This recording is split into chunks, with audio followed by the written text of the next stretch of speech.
akan menyampaikan firman dengan judul Pilar Pernikahan Bahagia. Kita baca Kejadian 24 ayat 1 sampai 4 yang berbunyi demikian. Adapun Abraham telah tua dan lanjut umurnya serta diberkati Tuhan dalam segala hal.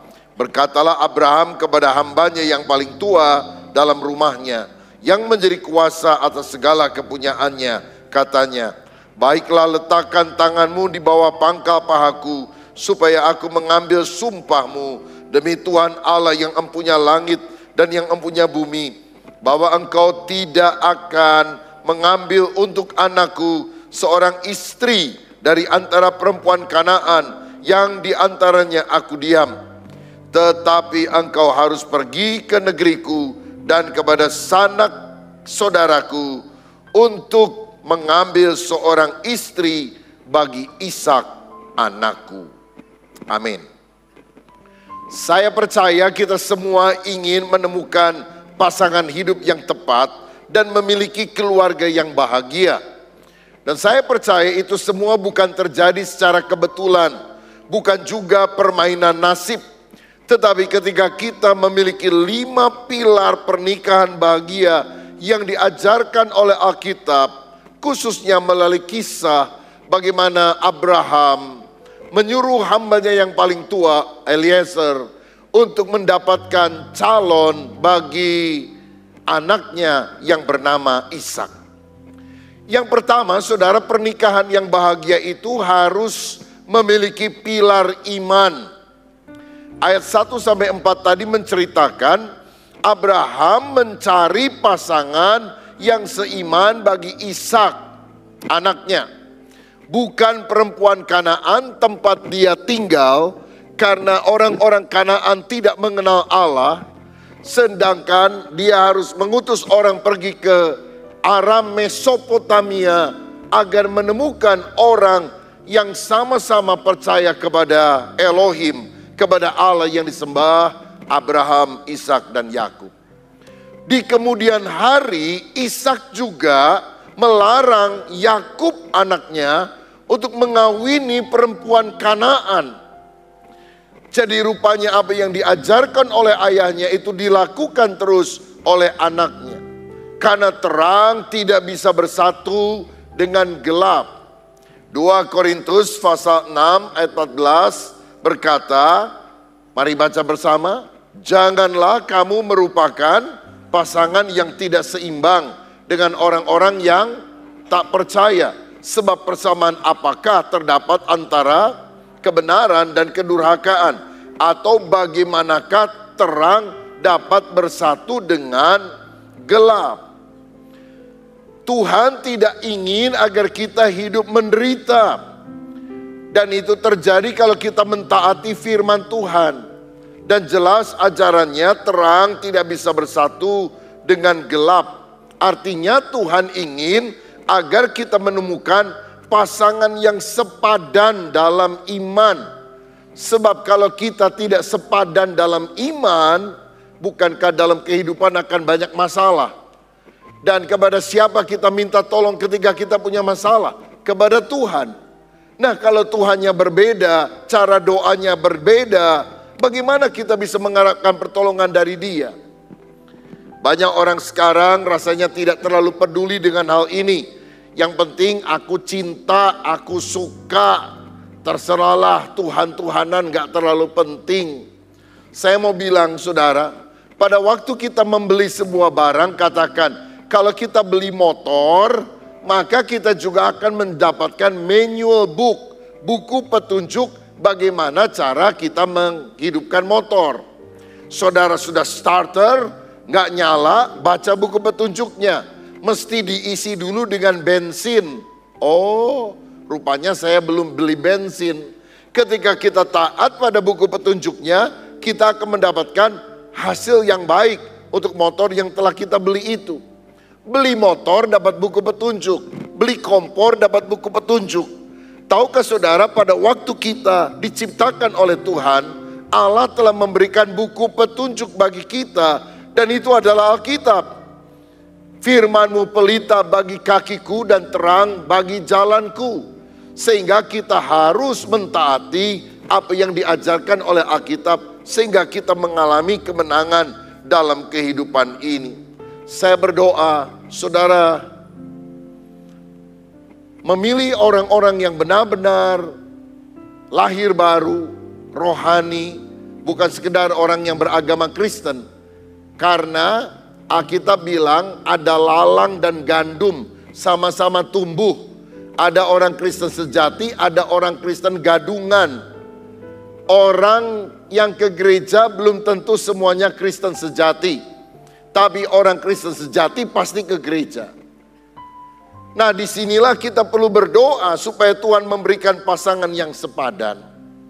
Dan kalau kita sudah menikah, kita juga perlu seimbang di dalam iman. Artinya suaminya rohani, istrinya juga rohani. Jangan suaminya rohani, istrinya rohana, atau sebaliknya. Maka tidak terjadi keseimbangan secara spiritual.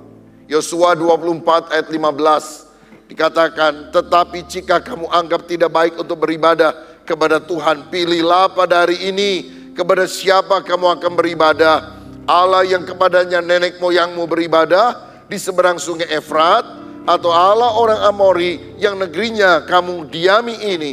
Tetapi aku dan seisi rumahku, kami akan beribadah kepada Tuhan. Mantapkan di dalam hatimu bahwa satu-satunya Tuhan Juru Selamat dalam hidup pribadi dan keluargamu adalah Tuhan Yesus Kristus.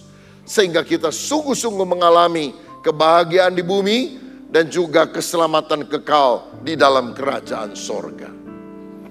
Saudara-saudara, orang yang hidup beriman kepada Kristus bukan hanya hidup kini dan di sini yang akan diberkati Tuhan. Bahkan dalam jangka waktu yang panjang, keturunannya akan hidup berkenan kepada Tuhan. Saya pernah membaca kisah seorang yang bernama Max Jukes, seorang ateis yang menikah dengan seorang wanita yang tidak takut akan Tuhan namanya Ida Teig.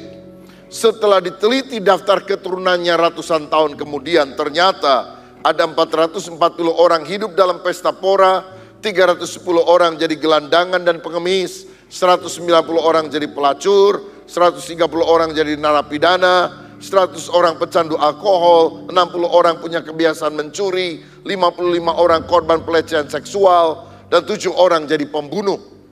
Sebaliknya, pada masa hidupnya, hidup seorang hamba Tuhan bernama Jonathan Edward. Dia menikah dengan seorang wanita yang saleh bernama Sarah. Dan setelah ratusan tahun diteliti daftar keturunannya, 440 orang jadi pendeta, misionaris, teolog, 310 orang jadi pengacara, 60 orang jadi dokter, 60 orang jadi penulis buku, 30 orang menjadi hakim, 14 orang menjadi rektor universitas, 3 orang menjadi anggota Kongres Amerika Serikat, bahkan ada 1 orang menjadi wakil presiden Amerika Serikat. Jadi kalau saudara asal cinta saja dan tidak memikirkan masalah keimanan ini, pikirkan anak cucumu, cicitmu di kemudian hari. Karena ternyata daftar keturunan orang benar yang takut akan Tuhan berbahagia dan diberkati. Tapi orang yang tidak takut akan Tuhan mengalami nasib yang tidak baik. Biar kita menjaga diri kita dan generasi yang berikutnya menjadi generasi yang takut akan Tuhan.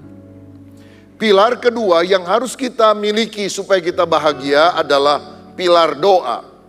Dalam Kejadian 24 ayat yang ke-12, hamba Abraham yang diutus untuk mencarikan jodoh bagi Ishak berdoa.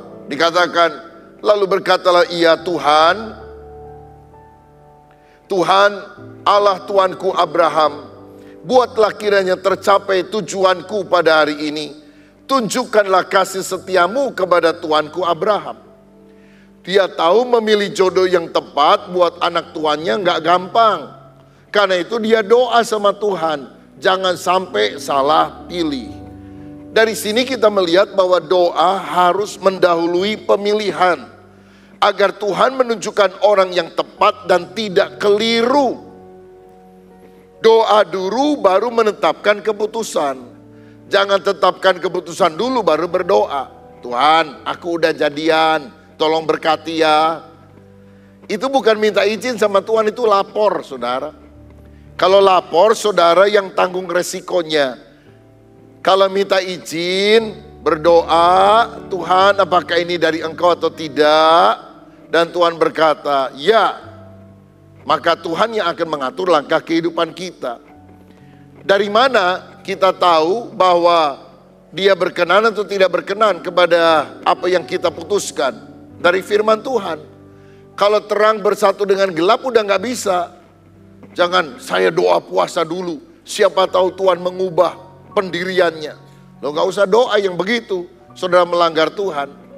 Tapi kalau itu seiman, cinta Tuhan, saudara doa, nanti Tuhan memberikan petunjuk di dalam hati nurani kita. Kalau Dia kasih damai sejahtera, itu pertanda Tuhan setuju. Kalau ada kegelisahan, berarti Tuhan tidak setuju. Kalau saudara masih ragu-ragu soal itu, tanya kepada seorang rekan yang lebih rohani, lebih dewasa secara iman. Dan dia akan diberi hikmat oleh Tuhan untuk menunjukkan kepada saudara, benarkah yang saudara putuskan tersebut. Jangan maksa sama Tuhan. Ada orang doa gini, Tuhan, jika dia jodohku, jodohkanlah kami. Jika dia bukan jodohku, jodohkanlah kami juga. Tapi kalau benar-benar dia bukan jodohku, ya udah Tuhan, saya nyerah. Tapi tolong ya Tuhan, pilihkan orang lain yang wajahnya mirip dia, sifatnya seperti dia, semua-muanya seperti dia. Dan kalau Tuhan susah cari orang yang seperti dia, udah yang gampang aja Tuhan, dia aja deh Tuhan. Lah itu maksaan Tuhan namanya saudara. Dan akhirnya saudara akan mengalami kerugian. Saya mau bilang gini, bahwa sebetulnya kita tidak memilih jodoh. Tapi apa yang kita pilih adalah jodoh. Saya tidak percaya bahwa Allah itu menakdirkan kita, si A akan kawin sama si B, si C akan kawin sama si D, si E akan kawin sama si F. Saya tidak percaya bahwa Allah menuntun kita dengan takdir seperti itu. Sebab manusia itu pemberontak.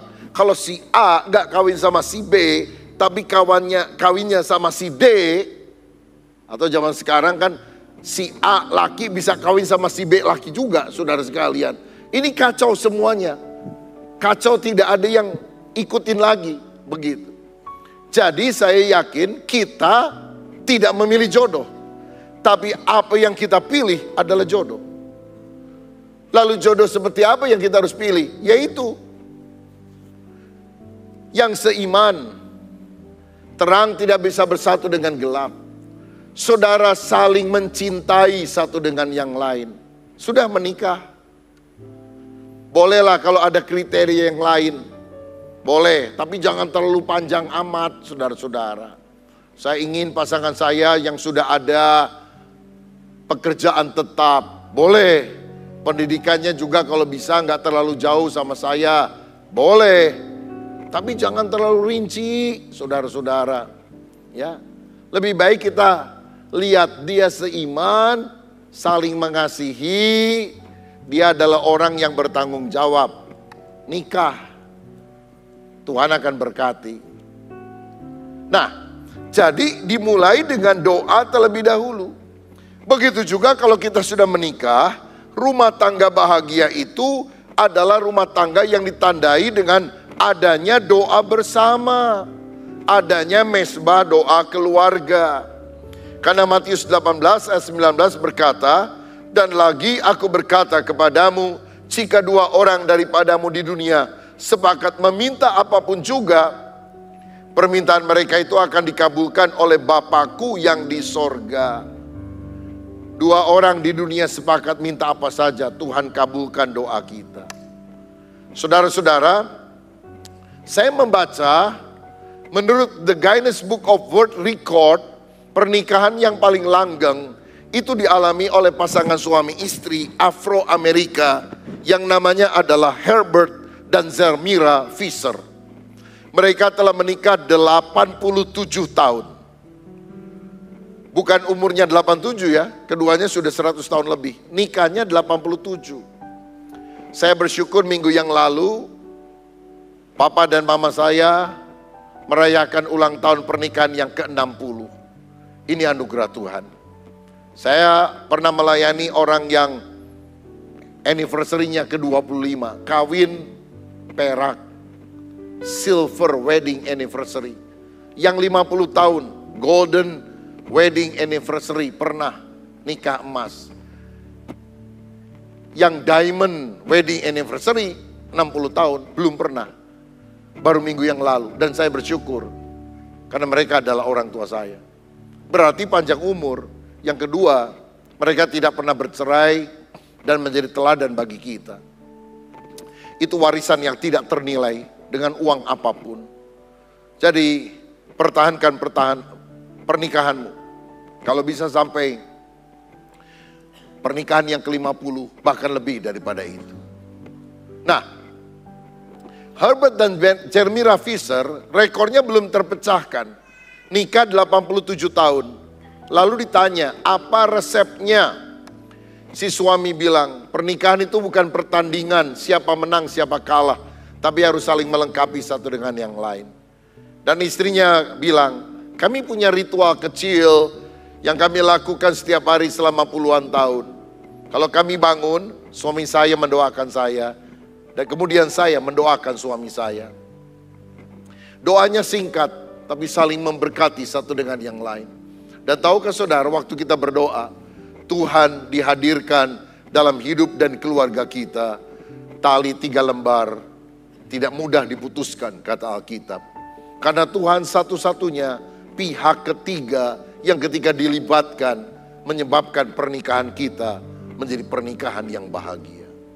Tingkatkan terus hidup di dalam doa sehingga kita akan mengalami pertolongan Tuhan yang luar biasa. Doa akan melindungi keluarga dan mendatangkan berkat ilahi.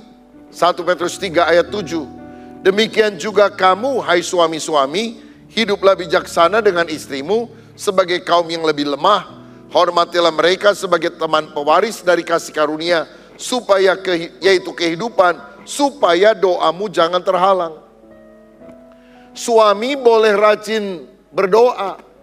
Saudara hari ini boleh doa, menyembah Tuhan, meminta kepada Tuhan di gereja.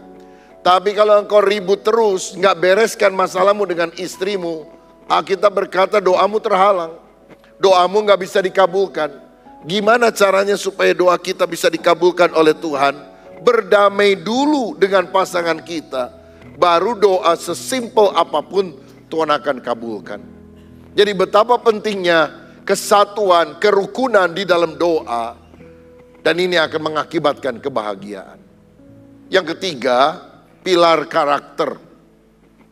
Ayat 14, dikatakan kiranya terjadi begini, anak gadis kepada siapa aku berkata, tolong miringkan buyungmu itu supaya aku minum. Dan yang menjawab, minumlah, dan unta-untamu juga akan kuberi minum. Dialah kiranya yang kau tentukan bagi hambamu Ishak.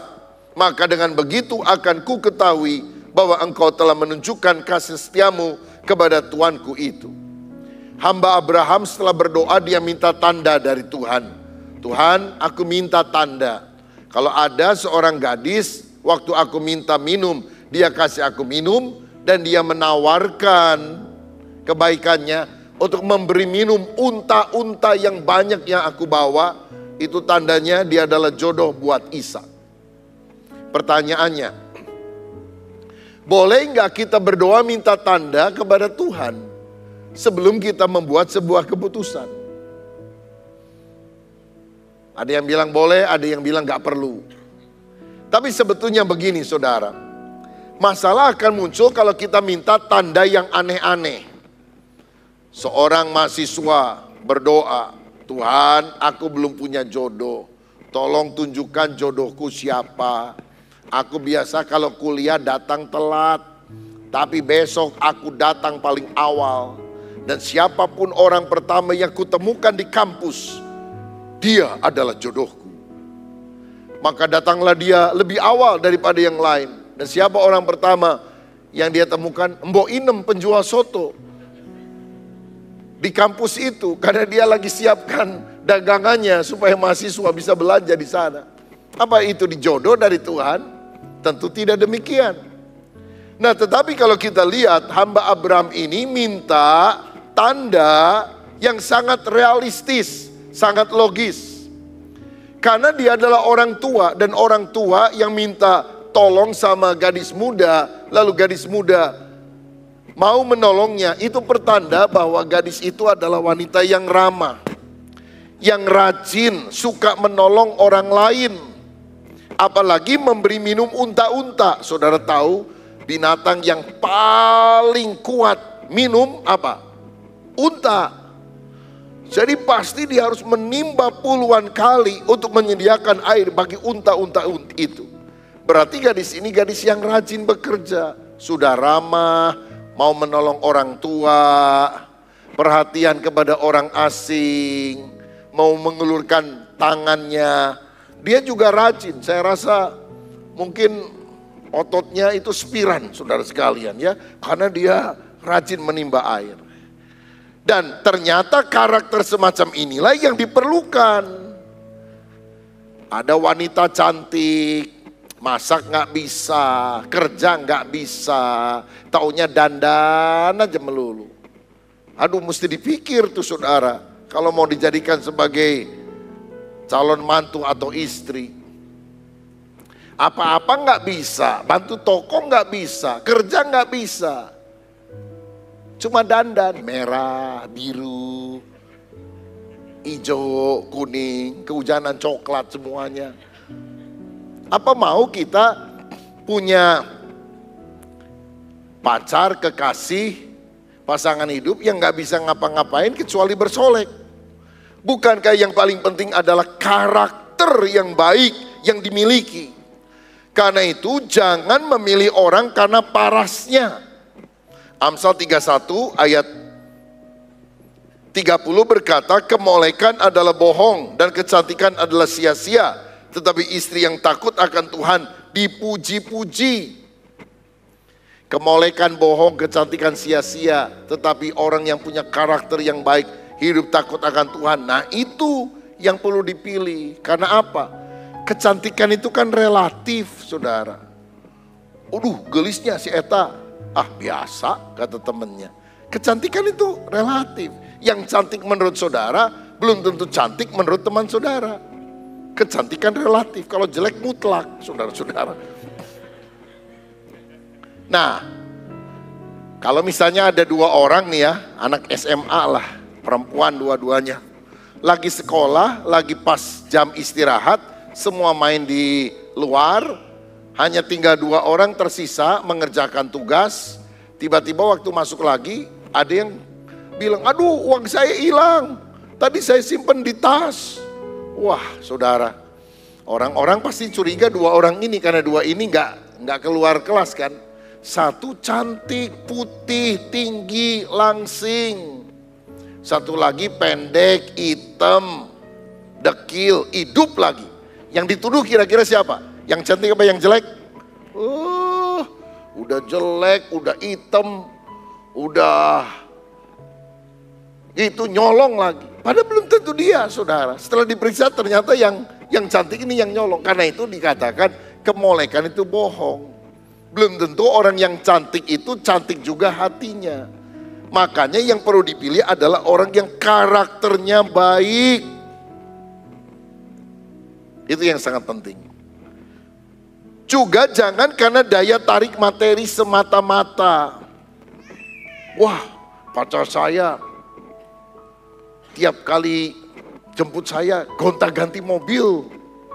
Kaya dia, pada supir, saudara-saudara. Ya nggak apa-apa, nggak jadi supir juga bukan pekerjaan hina. Tapi maksudnya bukan mobilnya dia gitu. Makanya kita itu jangan silau dengan apa yang ada. Walaupun tentu para pria harus berusaha meningkatkan kapasitas kita. Jangan ingin ratu kecantikan dunia, untuk neraktir aja uang kagak ada. Ya, apalagi gadis sekarang. Kalau mau diajak dating keluar itu, saudara harus ingat apa yang tertulis di pintu tol. pastikan saldo Anda cukup.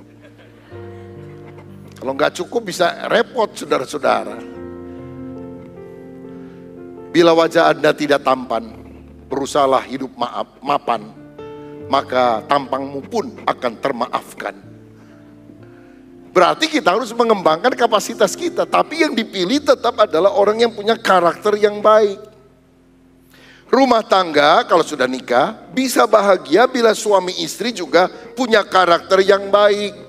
Tidak kasar, kata-katanya membangun, sifatnya baik. Kalau udah jadi Kristen, walaupun lagi marah, anjing, monyet, binatang, kebun binatang, itu sudah nggak boleh keluar dari mulut kita. Dasar bodoh lu, tolo, bego, goblok, itu nggak boleh keluar dari mulut kita. Harus jaga mulut supaya kata-kata kita juga menjadi berkat. Itulah karakter yang baik yang kita harus miliki. Belajar sabar, mengutamakan orang lain. Sepasang kakek nenek lagi makan di sebuah restoran. Dan seorang pemuda memperhatikan, mereka cuma beli satu piring, makan berdua. Tapi ternyata diperhatikan, si nenek aja yang makan, si kakek cuma liatin aja. Lalu kemudian pemuda ini datang, kakek, kok kakek nggak makan? Apa kurang uangnya untuk membeli makanan lain? Kalau kurang uangnya boleh nggak saya beliin? Oh enggak, kita makan memang sedikit. Jadi cukup kok segini. Oh cukup ya. Ya syukurlah kalau gitu. Tapi kenapa kok yang makan nenek saja, bukan barengan sama kakek? Sabar anak muda, gigi palsu cuma satu, masih dipakai sama nenek. Nanti setelah dia selesai baru kakek makan katanya. Aduh ini suami sabar banget saudara-saudara. Wah jadi walaupun udah kakek nenek, kalau punya pasangan gini, puji Tuhan, haleluya, sabar. Miliki karakter yang baik, keluarga kita akan lebih bahagia. Yang keempat, kalau kita ingin hidup berkenan kepada Tuhan, hidup berbahagia, maka pilar pernikahan yang keempat adalah pilar kesucian. Ayat 16, anak gadis itu sangat cantik parasnya, seorang perawan. Belum pernah bersetubuh dengan laki-laki. Ia turun ke mata air itu dan mengisi buyungnya lalu kembali naik. Alkitab bilang Ribka adalah seorang yang sangat cantik dan dia adalah seorang perawan yang tidak pernah bersetubuh dengan laki-laki. Banyak kali orang modern menganggap ini sesuatu yang sudah kuno. Tapi saya percaya firman Tuhan itu ya dan amin. Kita harus menjaga kesucian dan hanya boleh melakukan hubungan seksual setelah menikah dengan pasangan yang Tuhan telah tetapkan. Ibrani 13 ayat 4 berkata, hendaklah kamu semua penuh hormat terhadap perkawinan dan janganlah kamu mencemarkan tempat tidur sebab orang sundal dan pezina akan dihakimi oleh Allah. Tuhan mengingatkan kita supaya menghargai kekudusan di dalam pernikahan. Amsal 5 ayat 18, diberkatilah kiranya sendangmu, bersukacitalah dengan istri masa mudamu. Kita harus setia kepada istri dari masa muda, walaupun sekarang sudah tua, menua bersama. Jangan salah baca ayatnya, setialah dengan istri mudamu. Itu salah saudara. Istri dari sejak masa mudamu. Berarti kita harus setia satu dengan yang lain. Punya pilar kesucian. Godaan sangat luar biasa. Tapi mari kita minta Roh Kudus mengingatkan kita. Supaya kita tidak jatuh ke dalam pencobaan. Saudara tahu, godaan itu mulai dari mana? Pikiran. Sebab semua dosa diawali dari pikiran. Kalau kita jatuh dari pikiran, kita akan melakukan perbuatan. Kemenangan dalam pikiran akan menyebabkan kemenangan dalam perbuatan. Dalam Matius 5 ayat yang ke-27 dan 28 dikatakan demikian, kamu telah mendengar firman, jangan berzina. Tetapi aku berkata kepadamu, setiap orang yang memandang perempuan serta menginginkannya sudah berzina dengan dia di dalam hatinya. Zina itu bukan cuma perbuatan. Oh, aku nggak pernah melakukan apapun kok sama dia. Cuma membayangkan saja. Mencumbui bayangmu. Nggak apa-apa kan? Kata Alkitab nggak boleh. Karena walaupun tidak melakukan perzinahan secara perbuatan, mulai dari pikiran itu sudah dosa. Wah saudara, ini standar kekudusan kekristenan itu sangat tinggi loh saudara. Karena itu kemenangan harus dimulai dari pikiran. Makanya tiap hari baca Alkitab. Sehingga kalau ada godaan-godaan semacam itu, kita bilang ada tertulis. Kan Yesus menang karena itu. Ubah batu jadi roti, ada tertulis. Manusia tidak hidup dari roti saja. Jatuhkan dirimu dari bait Allah, nanti malaikat menantang kamu. Ada tertulis, jangan engkau mencobai Tuhan Allahmu. Kabur tuh setan. Datang lagi, sembahlah aku berikan seluruh harta dunia. Ada tertulis, hanya Allah yang engkau harus sembah. Lari setan. Makanya kita harus isi hati kita, hidup kita tiap hari dengan firman. Saudara digoda oleh iblis, itu orang jelek-jelekin kamu, hajar dia. Ada tertulis. Apa yang tertulis? Kita nggak tahu karena nggak pernah baca Alkitab. Dijitak sama setan saudara. Jangan cuma ada tertulis, naon. Apanya yang tertulis? Kita mesti tahu, karena itu baca firman setiap hari. Kemenangan dimulai dari pikiran. Makanya kalau ada godaan, kita tolak pikiran yang negatif, yang jahat, yang berdosa, alihkan pada pikiran yang benar. Banyak kali kita kalah karena apa?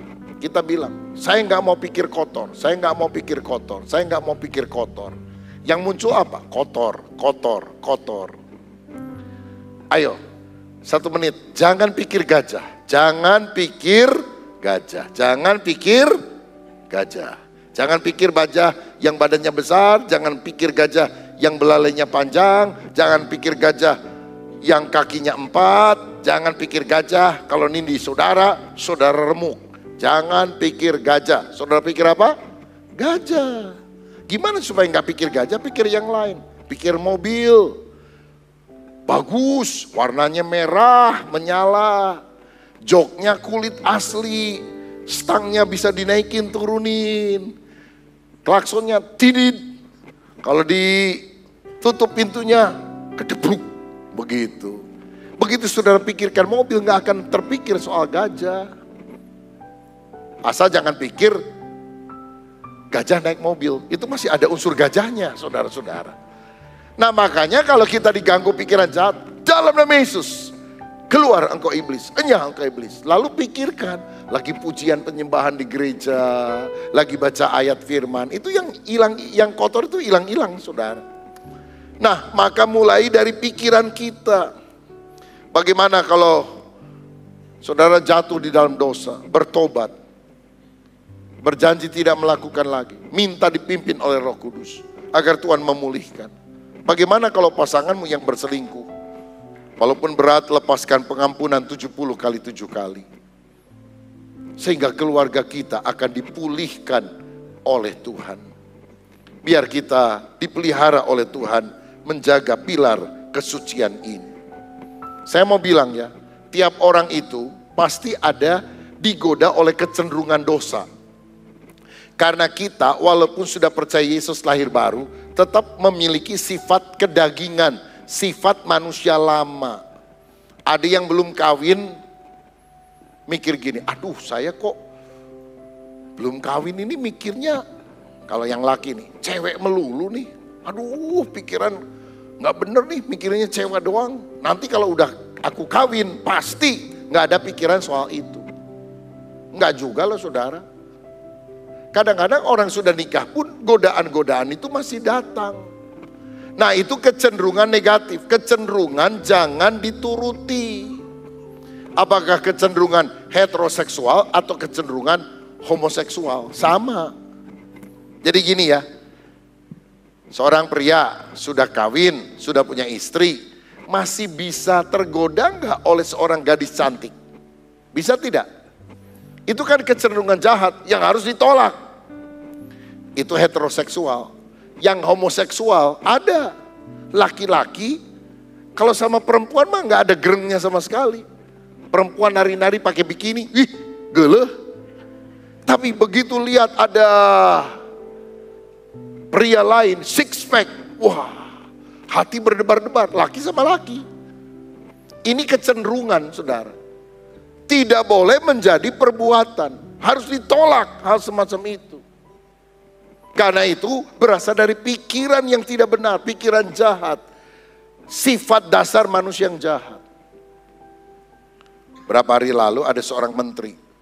Saya banyak kagum kepada pandangan-pandangan dia. Tapi satu hal, berapa hari lalu dia ngomong saya nggak setuju. Bahwa LGBT atau homoseksual itu udah kodrat dari Tuhan. Mau diapain? Saya nggak percaya. Homoseksual bukan kodrat dari Allah. Sebab kalau kodrat berarti ada orang dilahirkan atau diciptakan oleh Tuhan sebagai homoseksual. Kalau begitu yang disalahkan siapa? Tuhan. Dan saya emang gak mau begini. Cewek suka sama cewek, cowok suka sama cowok. Gak mau saya mah. Tapi saya diciptakan Tuhan mau begini. Udah kodrat, berarti yang salah Tuhan. Jadi kalau saudara menganggap homoseksual itu kodrat, engkau nyalain Tuhan. Ada yang bilang, oh homoseksual mah bukan kodrat, penyakit. Lah kalau penyakit, berarti yang perlu disalahkan dokter atau psikiater atau obat yang tidak bisa menyembuhkan penyakit itu. Saudara lagi kebaktian, tiba-tiba batuk. Batuk kan bukan dosa toh. Batuk sakit, lagi sakit batuk. Masa saya bilang, bertobat. Kan aneh saudara sekalian. Batuk itu bukan masalah bertobat, masalah diobati, masalah ke dokter. Kalau nggak sembuh-sembuh, dokternya kurang bagus, obatnya kurang bagus, cari dokter yang lain. Jadi homoseksual bukan kodrat, karena itu berarti nyalain Tuhan. Homoseksual bukan penyakit, itu nyalain psikiater, dokter, obat. Jadi apa? Homoseksual adalah dosa. Nah kalau dosa saya harus bertanggung jawab, saya harus bertobat, saya harus memperbaiki kelakuan. Diubah lahir baru dengan kuasa Roh Kudus dan kuasa firman. Tapi nggak boleh pikir gini, ih si Eta, kalau laki jatuh sama perempuan mah udah wajar. Ini mah laki sama laki, aduh, itu bener.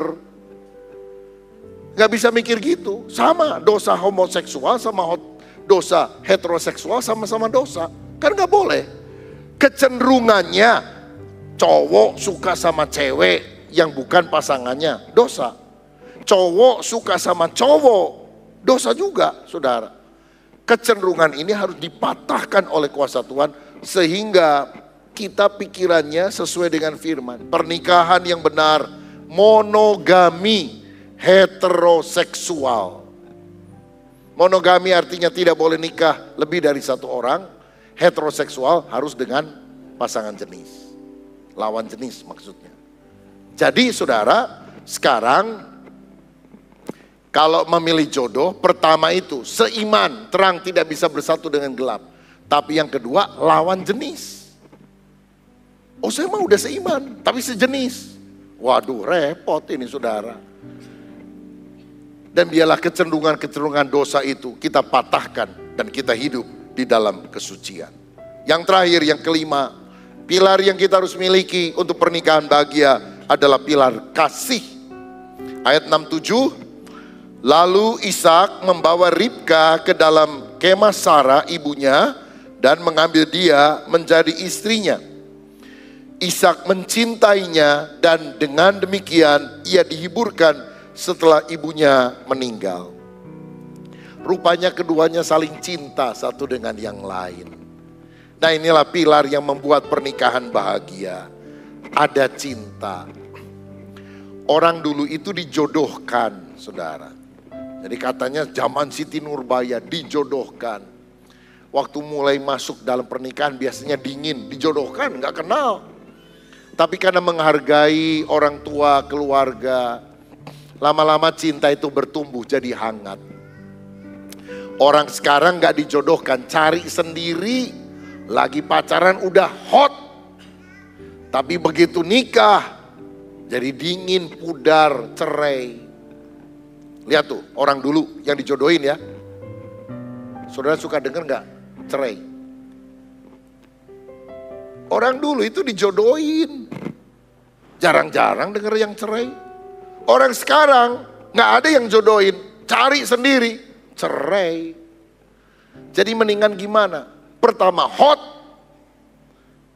lama-lama dingin, cerai, atau mulainya nggak terlalu, mulanya biasa saja. Tapi lama-lama cinta itu mulai bertumbuh.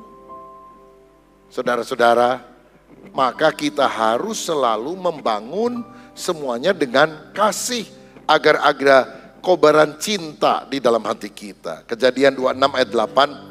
Setelah beberapa lama ia ada di sana, pada suatu kali menjenguklah Abimelekh raja orang Filistin itu dari jendela, maka dilihatnya Ishak sedang bercumbu-cumbuan dengan Ribka istrinya. Ishak itu karena takut sama raja Filistin bilang, dia bukan istri, dia adik saya. Raja satu kali ngeliat, kok lagi bercumbu-cumbuan? Jadi bercumbu-cumbu boleh atau tidak? Boleh. Setelah nikah atau sebelum nikah? Orang zaman sekarang bercumbu-cumbuan sebelum nikah. Setelah nikah gebuk-gebukan, saudara. Ya keliru. Bercumbu-cumbu itu boleh setelah nikah. Kalau lagi belum nikah, ngobrol. Lihat kecocokan secara pribadi, pola pikir. Jangan sedikit bicara banyak usaha kalau lagi pacaran. Akibatnya kita tidak bisa objektif dalam kehidupan. Kiranya pilar kasih itu tumbuh setelah kita menikah. Makin lama makin berkobar-kobar. Saling mencintai. Bolehkah orang jatuh cinta lagi setelah dia menikah? Jawaban saya boleh. Tapi harus kepada orang yang sama, yaitu kepada pasangan kita sendiri. Ada kemesraan dalam pernikahan, kasih sejati harus selalu diusahakan. Belajar menghargai pasangan kita, belajar memuji. Ada seorang wanita suka nyanyi, dipersunting dan menikah dengan guru olah vokal. Waduh, cocok ya. Istrinya suka nyanyi, suaminya guru olah vokal. Tapi sejak nikah gak pernah nyanyi lagi nih orang. Sampai 3 tahun kemudian mati nih guru olah vokal. 2 tahun kemudian si wanita kawin lagi sama tukang ledeng. Tapi setelah nikah sama tukang ledeng, ternyata wanita ini jadi rajin nyanyi, direkam. CD-nya laris di mana-mana sampai wartawan tanya, Anda ini aneh. Dulu kawin sama guru olah vokal gak pernah nyanyi. Sekarang kawin sama tukang ledeng malah nyanyi. Jadi terkenal. Kenapa? Suami saya yang pertama itu terlalu ahli. Jadi kalau saya nyanyi sedikit, dia bilang fals. Pitch control kurang. Vibrasi terlalu banyak. Lama-lama saya males nyanyi. Dikomentari terus, negatif lagi. Sekarang suami saya tukang ledeng. Dia kan gak ngerti nyanyi. Yang dia bikin tiap hari itu pipa disambung sama pipa supaya air bisa ngocor dan sebagainya. Ya yang dia dengar tiap hari cuma pipa besi beradu suara ledeng terdengar. Begitu pulang dengar saya nyanyi. Waduh bagus. Ya bagus dibandingkan pipa ledeng. Suaranya bagus. Ayo nyanyi, ayo rekaman. Semangat saya rekaman laris. Makanya saudara sekalian, dalam kehidupan itu lebih banyak memuji, lebih banyak menghargai. Hidup kita akan penuh damai sejahtera. Kan saudara gak suka dicaci maki toh, saudara senang dipuji. Puji istrimu, puji suamimu. Hargai dia, hargai orang tuamu, hargai anakmu, senang. Asal jangan seperti satu orang bapak yang dulu non-Kristen, sekarang jadi Kristen sama istrinya. Tapi setelah jadi Kristen, istrinya komplain sama pendeta. Pak pendeta, setelah kita jadi Kristen, suami saya berubah. Gak pernah memuji saya. Ah, masa sih? Iya, dulu dia suka puji-puji saya. Kamu cantik, kamu hebat. Sekarang gak pernah puji saya. Satu kali pendeta ketemu sama suaminya. Apa benar kamu dulu suka memuji, sekarang tidak suka memuji? Benar Pak Pendeta. Loh kenapa? Karena saya baca firman. Loh firman apa yang menyebabkan kamu berhenti memuji? Firman yang berkata, jangan berdusta. Jadi saya itu dulu suka muji-muji itu bukan karena istri saya cantik, baik, enggak. Cuma nyenengin dia aja. Sekarang aku ketemu firman, jangan berdusta. Sejak itu aku enggak pernah puji istriku lagi. Wah, rupanya dia salah menafsirkan ayat firman. Harus ketemu dengan Bapak Pendeta Joko Prihanto untuk mendapat bimbingan, konseling, saudara-saudara. Mari kita belajar menghargai, mari kita belajar memuji. Mari bangkitkan pilar kasih di dalam hidup kita. Kalau 5 pilar ini ada dalam hidup kita bahagia. Pilar apa saja itu? Pertama, pilar iman. Yang kedua, pilar doa. Yang ketiga, pilar karakter yang baik. Yang keempat, pilar kesucian. Yang kelima, pilar kasih. Kiranya keluarga kita mengalami damai sejahtera. Saudara yang belum menikah mendapatkan pasangan hidup yang tepat. Tuhan Yesus memberkati. Amin.